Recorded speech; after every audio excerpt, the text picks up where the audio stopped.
नमस्कार दोस्तों, स्वागत है आप सभी का आज की क्लास में। आज हमारी क्लास थर्ड है क्रैश कोर्स की, जिसमें हम बायोलॉजी के 30 क्वेश्चंस आगे के डिस्कस करेंगे। बिल्कुल डिटेल में बात करेंगे जो भी हम आज के क्वेश्चंस डिस्कस करने वाले हैं। और आपको क्या करना है, वीडियो देखनी है। फिर आपको ये पूरी पीडीएफ चाहिए तो आपको कहाँ मिलेगी? आपको मिलेगी हमारे व्हाट्सएप ग्रुप में, जिसका लिंक आपको इस वीडियो के डिस्क्रिप्शन बॉक्स में मिल जाएगा। ठीक है जी, तो वीडियो पूरा देखेंगे क्योंकि ये वो क्वेश्चंस हैं जो इम्पोर्टेंट हैं, जहाँ से आपको बार-बार क्वेश्चंस पूछे जाते हैं आपके एचपीटेट मेडिकल में। चलो पहला क्वेश्चन है हमारा, द टू सब units of ribosomes remain United at a critical level of. जो हमारा राइबोसोम है, ठीक है, किसने डिस्कवर किया ये भी आपको पता होना चाहिए। जॉर्ज पैलाडे ने। ठीक है। और जो हमारे राइबोसोम होते हैं किसके बने होते हैं? These are composed of RNA plus protein. Ribosomes को क्या कहा जाता है? Protein factory of the cell भी क्या कहा जाता है? Protein factory of the cell. Clear होगी बात? अब यहाँ पर बात की गई है दो सब यूनिट्स की, तो जो राइबोसोम होते हैं उनकी दो सब यूनिट्स होती है। अगर हम बात करें प्रोकैरियोट्स की, ठीक है, तो प्रोकैरियोट्स में 70 एस टाइप का राइबोसोम जो है वो पाए जाते हैं। और अगर हम बात करें यूकैरियोट्स की, तो उनमें पाए जाते हैं 80 एस टाइप के राइबोसोम। ठीक है। साथ में यूकैरियोट्स के जो है सेमी ऑटोनोमस ऑर्गेनेले कौन कौन से हैं? एक है हमारे पास माइटोकॉन्ड्रिया, दूसरा है हमारे पास क्लोरोप्लास्ट। इन दोनों में 70 एस टाइप के राइबोसोम पाए जाते हैं। इनको सेमी ऑटोनोमस इसलिए बोलते हैं क्योंकि इनके पास इनका अपना जेनेटिक मटेरियल होता है, इनके पास अपना राइबोसोम होता है। क्लियर होगी बात? ओके। तो जो हमारे प्रोकैरियोट्स के राइबोसोम है 70 एस, उनमें जो राइबोसोम है जो दो सब यूनिट्स से मिलकर बना होता है, जो होती है हमारे पास 50 एस प्लस 30 एस। ठीक है। जबकि यूकैरियोट्स का यानी कि जो 80 एस राइबोसोम्स होते हैं वो मिलकर बने होती हैं 60 एस प्लस 40 एस सब यूनिट्स से। अब ये जो दो सब यूनिट्स हैं वो किस वजह से, ठीक है, इनमें से कौन सा एलिमेंट है जिनकी वजह से वो जुड़ी रहती हैं? तो वो है मैग्नीशियम। कौन सा? मैग्नीशियम। मैग्नीशियम की प्रेजेंस की वजह से जो दो सब यूनिट्स होती हैं राइबोसोम्स की वो जुड़ी हुई रहती हैं। क्लियर होगी बात? देखो यहाँ पर भी यही लिखा है, मैग्नीशियम की वजह से ही ये जुड़े रहते हैं। एक क्रिटिकल कंसंट्रेशन चाहिए होती है 0.001 मोलर, ठीक है, जिससे स्मॉल और जो लार्ज सब यूनिट है वो जुड़ी रहे और ट्रांसलेशन की टाइम पर हेल्प करे।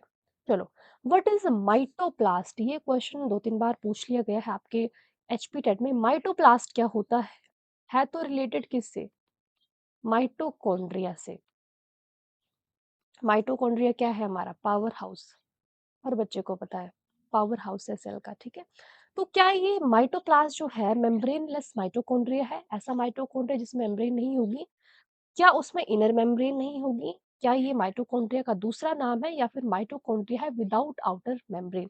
अब आपको पता है माइटोकॉन्ड्रिया जो है उसकी दो मेम्ब्रेन्स होती है, आउटर एंड द इनर। अब माइटोप्लास्ट वो होगा जिसमें इनर मेम्ब्रेन सॉरी जिसमें आउटर मेम्ब्रेन प्रेजेंट नहीं होगी।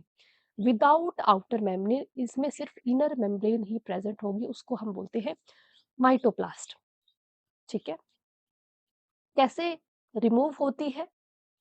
बाय डिटर्जेंट्स या फिर ऑस्मोटिक शॉक से आउटर मेम्ब्रेन जो है वो रिमूव होती है।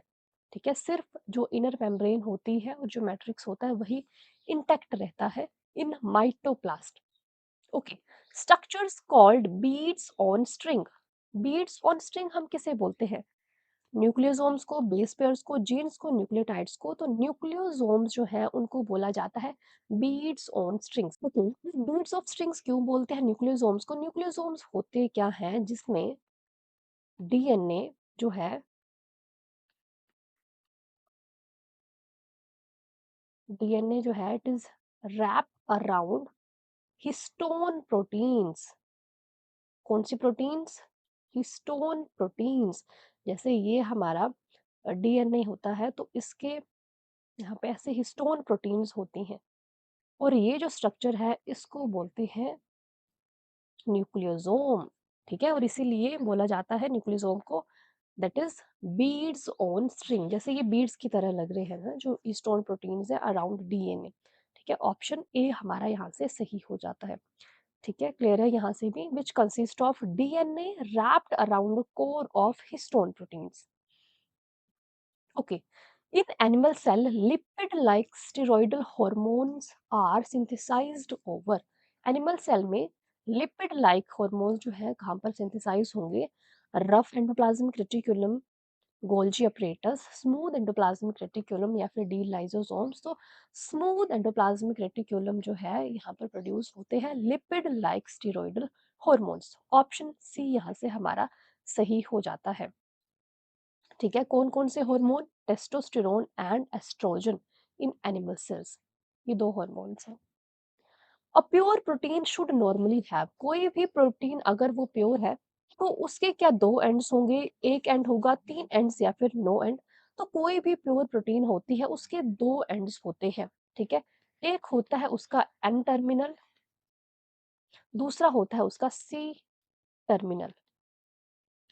क्लियर होगी बात? किसी भी प्रोटीन के, प्योर प्रोटीन के दो एंड्स होती हैं, एक साइड एन टर्मिनल, दूसरी साइड सी टर्मिनल। ठीक है, एन टर्मिनल जहां पर अमीनो एसिड होगा, सी टर्मिनल जहां पर कार्बोक्सिल एंड जो होता है वो। स्वीटेस्ट शुगर, सबसे मीठी शुगर कौन सी है? Fructose, glucose, lactose, mannose? It is fructose. Fructose नाम ही बता रहा है, फ्रूट शुगर सबसे मीठी शुगर होती है। चलो, activity of an enzyme is least affective, least पूछा गया है, सबसे कम किससे एंजाइम की एक्टिविटी जो है वो अफेक्ट होती है? Temperature, concentration of substrate, concentration of enzyme या फिर original activation energy of the system. तो टेम्परेचर से भी जो एंजाइम है उसकी एक्टिविटी अफेक्ट होगी, सबस्ट्रेट के कंसंट्रेशन से भी होगी, एंजाइम की कंसंट्रेशन से भी होगी, बट सबसे कम अफेक्ट होगी by the activation energy of the system. तो यहाँ से ऑप्शन डी हमारा सही हो जाता है। ठीक है, enzymes work while lowering the activation energy required for a reaction to occur। Next question, which pair of nitrogen bases is wrongly matched? आपको wrong match देखना है, कभी भी ऐसे ऑप्शन में पूछा जाता है wrong है, नोट है, तो उस पर आपने फोकस रखना है, उसको अंडरलाइन कर लो, फिर उसको ध्यान में रखकर पूरा क्वेश्चन पढ़ो। ओके, प्यूरिन्स और pyrimidines दिए गए हैं आपको। ठीक है, तो आपको पहले पता होना चाहिए प्यूरिन्स कौन कौन से हैं, pyrimidines कौन कौन से हैं। ओके, तो प्यूरिन्स कौन कौन से हैं हमारे पास? Adenine, guanine. याद कैसे करने हैं प्यूरिन्स? ऐसे याद कर लो, एजी। एजी। पाइरिमिडीन्स कौन कौन से हैं? Cytosine, cytosine, thymine, uracil. ठीक है, कैसे याद रखोगे? सीटीयू, चंडीगढ़ में होती है ना सीटीयू बसेस, तो सीटीयू याद रख लो, ये एजी याद रख लो, AG CTU. Purines are the adenine and guanine, pyrimidines are the cytosine, thymine and the uracil. अब देखो सही मैच देखो, प्यूरिन एजी, ये तो सही है। पाइरिमिडीन, थाइमीन, यूरेसिल, ये भी सही है। प्यूरिन, एडिनाइन, थाइमिन गलत हो गया। ठीक है, एडिनाइन तो ठीक है बट ये नहीं है, यहाँ पर ग्वानिन होना चाहिए था। और डी वाला ठीक है, डी में क्या है? साइटोसिन और यूरेसिल। तो ऑप्शन सी ही सही हो जाता है क्योंकि हमसे गलत पूछा गया है और गलत यही है, ऑप्शन सी। चलो, energy has been stored but the cell differentiated due to some specific condition, the stage is called। energy जो है यहाँ पर स्टोर रहती है but the cell differentiated due to some specific condition, कौन सी स्टेज है? G1, G0, G2S। ठीक है, तो ये होती है हमारी G0, जिसको हम क्वोशंट स्टेज भी बोलते हैं। यहाँ पर सेल मेटाबॉलिकली एक्टिव होती है बट डिवाइड नहीं करती है। ठीक है, when cell exit the cell cycle, यहाँ पर सेल जो है सेल साइकिल को एग्जिट करती है, डिवाइड नहीं करती है बट मेटाबॉलिकली एक्टिव रहती है। क्लियर होगी बात? And can differentiate to perform specific function there but they do not actively progress. बिल्कुल ध्यान में रखना 2 चीज़ें हैं। कई बार क्वेश्चन में पूछा जाता है मेटाबॉलिकली सेल एक्टिव होती है G0 में या फिर नहीं? तो यस, मेटाबॉलिकली एक्टिव होती है, बट डिवाइड नहीं करती है। ठीक है? एक्टिवली प्रोग्रेस नहीं करती है, अनलेस जो डिवीजन ट्रिगर ना हो, यानी कि G0 के बाद G1 ना आ जाए, फिर वो सेल साइकिल में एंटर करती है। चलो, main protein of mitotic spindle, जो माइटोटिक स्पिंडल बनते हैं जब आप माइटोसिस या फिर मियोसिस पढ़ते हैं, तो वहां पर कुछ स्पिंडल्स बनते हैं। तो ये जो स्पिंडल्स हैं कौन सी प्रोटीन के बने होते हैं? Dynein, tubulin, myosin, tropomyosin. It is tubulin protein. कौन सी? It is tubulin protein. Okay, protein tubulin. These fibers are responsible for what? For pulling sister chromatids apart during cell division. जब cell division होती है तो ये जो fibres होते हैं ये अपनी तरफ खींचते हैं सिस्टर क्रोमेटिड्स को। साइनेप्टोनीमल कॉम्प्लेक्स कब बनता है? ठीक है, साइनेप्टोनीमल कॉम्प्लेक्स बनेगा हमारी मियोसिस वन में, मियोसिस वन के प्रोफेज वन में। प्रोफेज वन के कौन से स्टेज में? जाइगोटीन में। लेप्टोटीन के बाद आता है जाइगोटीन। ठीक है, जाइगोटीन में बनता है साइनेप्टोनीमल कॉम्प्लेक्स। बहुत ही easy. During the zygotene stage of meiosis one of what? Prophase one, homologous chromosome जो है वो शुरू करते हैं पेयर होना, और एक प्रोसेस होता है साइनेप्सिस। ठीक है, the synaptonemal complex, a protein structure that facilitate this pairing, is form during this specific stage. अब क्रोमोसोम क्या करेंगे? वो पेयर होना शुरू हो जाएंगे, और जब इनकी पेयरिंग होती है तो उस प्रोसेस को बोलते हैं साइनेप्सिस, और फिर वो एक कॉम्प्लेक्स बनाते हैं इस तरह का, that is synaptonemal complex. Okay. Okay, exchange of segments, segment को एक्सचेंज करना between paternal and maternal chromosome. Okay, चलो इसको बहुत अच्छी तरह से समझेंगे। जैसे एक ये है हमारे पास क्रोमेटिड, दूसरा है ये वाला। दीज आर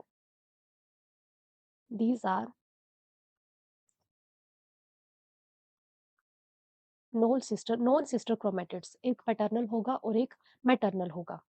जब इन दोनों में क्रॉसिंग ओवर होगी, क्या होगी? क्रॉसिंग ओवर होगी, यानी कि इसका जेनेटिक मटेरियल इसके पास गया और इसका जेनेटिक मटेरियल जो है वो इसके पास गया, तब आपको कुछ इस तरह की कंडीशन शो होगी। ठीक है, कुछ इस तरह की। यहाँ पर क्या हुआ? क्रॉसिंग ओवर हुई, यहाँ पर क्रॉसिंग ओवर हुई, और उसका रिजल्ट हुआ ये। इसका जो जेनेटिक मटेरियल है वो यहाँ गया और इसका गया यहाँ। ठीक है, इसको हम बोलते हैं क्रॉसिंग ओवर, जहाँ पर सेगमेंट्स का एक्सचेंज होता है between paternal and maternal chromosomes. Okay, पढ़ सकते हैं यहाँ पे सेम यही बात की गई है। और जो क्रॉसिंग ओवर होती है कहाँ पर होती है? पैकेटीन स्टेज में। ये भी याद रखना, एक नंबर का question, pachytene stage of meiosis one of prophase one. Water potential is maximum in case, और वाटर पोटेंशियल मैक्सिमम कहाँ होता है? Pure water, 2% glucose, 10% glucose, 10% sodium chloride. So water potential is maximum in case of pure water। ठीक है, जो कितना होता है? 0। Two solutions with the same osmolarity, same पूछा गया है, क्या बोलेंगे? Hypotonic, iso hyper. हाइपो का मतलब ही क्या होता है? कम। आइसो का मतलब बराबर। हाइपर का मतलब ज्यादा, है ना? तो शब्द से ही देख लो आप, आइसोटोनिक हम बोलेंगे जब दो सॉल्यूशंस की जो ऑस्मोलैरिटी है वो सेम होती है। क्लियर होगी बात? चलो, during ascent, water column present inside vessels and tracheids does not rupture due to. जब पानी एब्जॉर्ब होता है, पानी रूट्स से लेकर अदर पार्ट्स तक पहुंच रहा है, वेसल्स के अंदर है, ट्रैकीड्स के अंदर है, तो ये जो वेसल्स हैं, ट्रैकीड्स हैं, ये रप्चर क्यों नहीं हो रही है? क्या रीजन है इसका? क्या ट्रांसपिरेशन पुल है, वीक ग्रेविटेशनल पुल है, लिग्निफाइड थिक वॉल्स, या फिर कोहेजन एंड एडिशन? तो जो हमारी वॉल्स हैं, वेसल्स हैं, ये इसलिए नहीं रप्चर होती हैं क्योंकि यहाँ पर होता है कोहेजन। जो कोहेजन का मतलब वाटर मॉलिक्यूल्स एक दूसरे के साथ चिपके होते हैं। एडिशन का मतलब जो वाटर मॉलिक्यूल्स हैं वो वॉल्स के साथ चिपके होते हैं। ठीक है, यहाँ पर डिटेल में पढ़ सकते हैं आप। कोहेजन का मतलब क्या है? Water molecules are sticking to each other, and adhesion मतलब water molecules sticking to the cell walls of vessels and tracheids, जिस वजह से जो वॉल्स है वो रप्चर नहीं होती है। ठीक है, this prevents the column from breaking under the tension of the transpiration pull. Clear होगी बात? Okay, process of water exudation from hydathodes, बहुत इंपॉर्टेंट है, बहुत बार पूछा गया क्वेश्चन है ये। वाटर एक्सुडेशन होगी हाइडाथॉट्स से, उस प्रोसेस को क्या बोलेंगे? गट्टेशन, ट्रांसपिरेशन, इवेपोरेशन, ब्लीडिंग, इसको बोला जाता है गट्टेशन। क्या बोलते हैं? इसको बोला जाता है गट्टेशन। और किन पोर्स से होता है ये भी पूछते हैं, कई बार आपसे पूछ लिया कि क्या स्टोमेटा से होगा या फिर हाइडाथोट्स से होगा, तो नहीं, स्टोमेटा से नहीं होता है। जो गट्टेशन का प्रोसेस है वो होता है हाइडाथोट्स की वजह से। और किस वजह से होता है? It is because of high root pressure. जब रूट प्रेशर हाई होता है अर्ली मॉर्निंग और ट्रांसपिरेशन लो होती है, उस टाइम पर लिक्विड ड्रॉपलेट्स जो हैं वो एक पोर्स होते हैं हाइडाथोट से, उनसे लॉस होते हैं, उसको हम बोलते हैं क्या? गट्टेशन का प्रोसेस। कब होगा? नाइट या फिर अर्ली मॉर्निंग में। ठीक है जी। चलो, हाइड्रोपोनिक्स क्या है? Hydroponics also important and repeated question. Hydroponics tissue culture medium, solution of mineral nutrients, soil culture, water. अगर सिंपल भाषा में बोलूं तो it is soilless culture, जहां पर आप सॉइल का यूज नहीं करेंगे प्लांट्स को ग्रो करने में। आप क्या यूज करेंगे? आप यूज करेंगे न्यूट्रिएंट मीडिया का। ठीक है, सॉल्यूशन ऑफ मिनरल न्यूट्रिएंट्स, जिसमें वो हर न्यूट्रिएंट आप प्रोवाइड करेंगे जिसकी प्लांट को नीड है। सॉइल का यूज बिल्कुल भी नहीं होगा, it is soilless culture.